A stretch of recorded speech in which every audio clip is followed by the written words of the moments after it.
વડોદરા શહેરના કારેલીબાગ વિસ્તારમાં ભયંકર અકસ્માત સર્જનાર રક્ષિત ચોરસિયાને ઈજા હોવાથી વારંવાર સયાજી હોસ્પિટલમાં સારવાર માટે લાવવામાં આવી રહ્યો છે.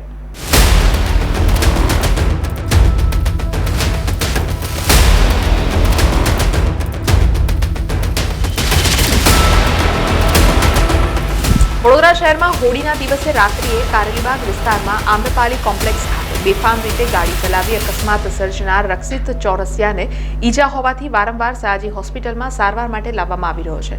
ત્યારે આજે સયાજી હોસ્પિટલના ઇન્ચાર્જ આરએમઓ ડોક્ટર હિતેન્દ્ર ચૌહાણે માહિતી આપી હતી અને સર્જરીની જરૂરિયાત જણાશે તો સયાજી હોસ્પિટલમાં આરોપી રક્ષિતની સર્જરી પણ કરવામાં આવશે તેમ જણાવ્યું હતું.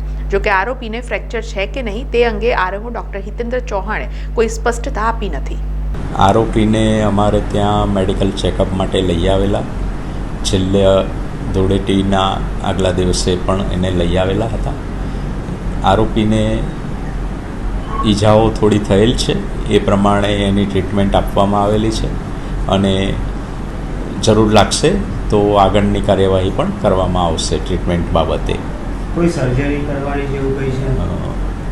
સર્જિકલ ઓપિનિયન અમે લીધો છે. સર્જરી એનું જો કરવાની થશે તો સર્જરી પણ કરવામાં આવશે. ફ્રેક્ચર હું ચોક્કસપણે ના કહી શકું, ટ્રીટિંગ ડૉક્ટર કહી શકે, પણ એની જો હશે ફ્રેક્ચર તો એનું પણ આપણે જે બી હશે એ કરીશું.